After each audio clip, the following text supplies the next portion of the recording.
So how do you think today's game went? It's a win, and that's always important at this time of the season. You know, we're not fully cooked yet. You know, we didn't get the game on last week, and I suppose if we'd have played last week, we'd have been a bit further to where we want to be. But it's a win, and that's important. You just got to keep ticking them away, you know, ticking the boxes and getting through it, because timing's off. There's no rhythm, there's no momentum with us, and you know, we just, you know, looked undercooked. So, you know, relieved. It's out of the way. We can build on it again going forward next week, and then the week after. You know, it'll take us a few weeks to get to where we want to be. So, following last week when the game was cancelled, do you think that had an effect on your performances today? Yeah, obviously, because you know, the rhythm and the momentum of the team had taken over and took us to another level this week. So yeah, it had a bit of an effect. And, you know, it happens, and you know, you can't make excuses. We had 3 good preps this week in training, and the boys applied themselves pretty well. But when you get in 80 minutes of rugby, and there's different things, different scenarios thrown at you, and defences are in front here, and you're up and down and back and forward, and you know, it takes it out of you. And I think then we made some really poor decisions, and you know, it's getting the feeling of the game, which people probably don't understand. You know, when to kick, why to kick then, and where to put the ball. And I thought we looked a little bit shaky on that today, and I thought that, you know, we didn't, you know, we wasn't up to that tempo, and we didn't know, and we didn't have the feel of the game, which will come in the next few weeks. There's no doubt about that.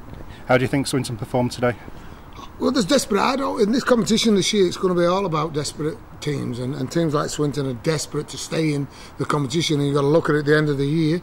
There's 5 teams out of this competition going to be going down, and they don't want to be one of them. So there's added pressure for them, and you know, and added pressure for teams at the top, I guess, like us, that, you know, want to finish in the top 2 because there's a bigger payday, if you like. So yeah, I thought they went well, and I thought they've got a bit, you know, an attitude, and you know, it looked like there were going to be no more Swinton at one stage this pre-season, but they've dug themselves out. They've got a group of people that want to play for Swinton, and you know, the teams will come unstuck against them. There's no doubt about it. Which teams are you looking forward to playing this year?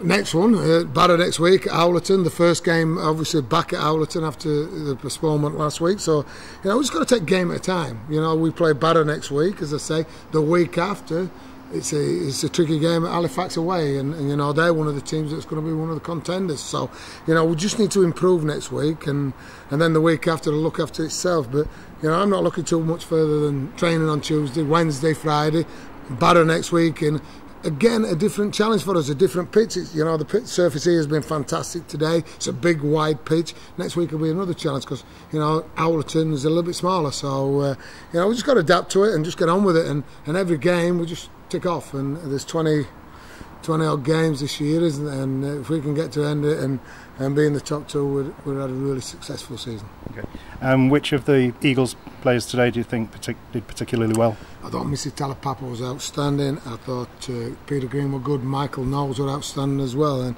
you know, some of the young guys showed up, and you know, young Gareth Owen that shot on from dummy half, that's come from Salford.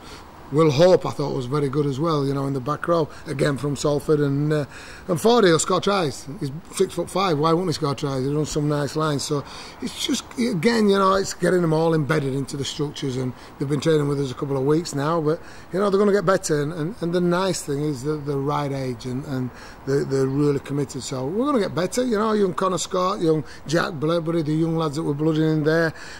Corey Hansen's training the house down at the moment. I'll be knocking on my door next week to play, and you know, that's what we're about. As I've always said, you know, we want to develop his own, and Connor Scott started the game today. Mitchell Stringer was his prop partner, and both of them are one's from Barnsley and one's from Sheffield and Hillsborough Hawks. So you know, we're doing what we wanted to do in the early stages, but you know, they need to step up now and make and cement a place. I thought, actually, and it really something not to mention, I thought Ben Jones did well when he came on today, you know, because he's had you know, trying to find his feet and get into the structure of Sheffield Eagles, and I thought he'd give us a little bit of go forward and a bit of toughness. So you know, we're going to get better, definitely.